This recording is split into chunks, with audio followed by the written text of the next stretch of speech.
BFM Bourse, l'écho du monde. C'est l'âge de glace là entre les États-Unis et l'Europe avec ce Groenland qui vient réfrigérer les relations. Florian Yelpo est avec nous pour Lombard Odier IM. Bonjour Florian.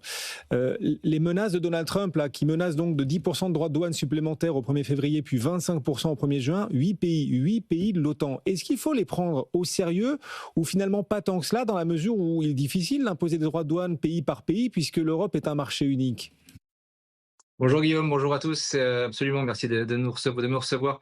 Je pense ce qu'il faut prendre au sérieux, c'est la séquence des annonces. C'est-à-dire que depuis 2025, jusqu'à cette annonce sur le Groenland et les droits de douane sur les 8 pays, on a une claire volonté de créer une logique de bloc, de réintégrer une partie de l'industrie américaine, de retrouver une forme une forme de contrôle global sur la zone dollar, le bloc Amérique. Et ça, c'est quelque chose qu'il faut savoir entendre parce que c'est une problématique avec laquelle les marchés vont devoir apprendre à danser. Ça, c'est le long terme, et vous le savez, comme moi, les marchés financiers ont beaucoup de difficultés à gérer les tendances de long terme. Ce qu'on va gérer plutôt à court terme, et ce qu'il faut prendre au sérieux, c'est la montée de la volatilité actuelle, parce qu'on se retrouve à nouveau face à une zone d'incertitude. Zone d'incertitude, pourquoi ? On ne connaît pas encore la fonction de réaction européenne, on ne sait pas à quel point la menace va être crédible du côté européen. Ce qu'on peut dire aujourd'hui, c'est très simple. À partir du moment où on est rentré dans cette logique de confrontation, on va avoir une défiance des marchés financiers après un début d'année plutôt fort.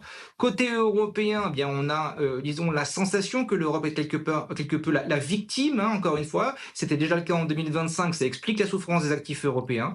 Et pour finir, côté américain, on a une nouvelle potentielle imposition de droits de douane. Et ce qu'on a appris l'an passé, c'est que les droits de douane pèsent le plus sur l'économie qui les impose. Sans surprise, les futurs US et les futurs européens affichent des performances relativement similaires et négatives. C'est vrai, les futurs américains sont en repli en moyenne d'1,5%. Il n'y a pas de séance à Wall Street aujourd'hui, mais les futurs sont bien ouverts. Le S&P 500 futur perd un peu plus d'1%, le Nasdaq 100 futur aussi. Le CAC lui perd 1,7%. Alors on se demande ce que fera l'Europe. Vous le disiez, Emmanuel Macron propose que l'Europe sorte son instrument anti-coercition. On entend aussi que le Parlement européen pourrait ne pas voter l'accord tarifaire signé avec Washington l'été dernier.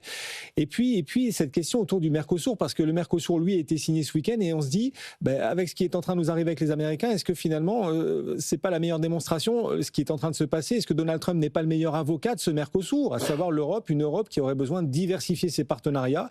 Et est-ce qu'il va falloir multiplier les annonces, les partenariats type Mercosur, du coup, dans les prochains mois pour encore moins dépendre et des États-Unis d'un côté et de la Chine de l'autre, d'après vous? Ce qui est sûr, c'est qu'on est sorti de l'ère multilatérale.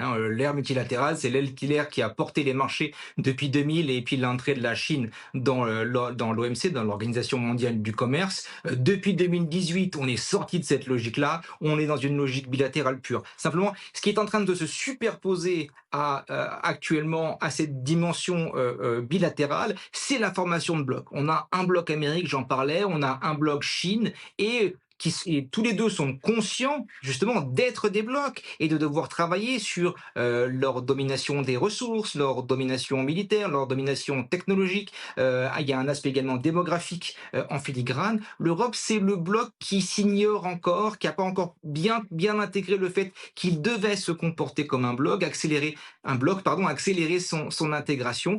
C'est l'un des challenges finalement de l'Europe. Vous le savez, on l'a déjà dit de nombreuses fois à cette antenne, l'Europe se construit dans l'antagonisme. Clairement, l'Europe est face à une situation qui la met dos au mur en général. C'est dans ces cas-là qu'elle est capable de sortir grandie.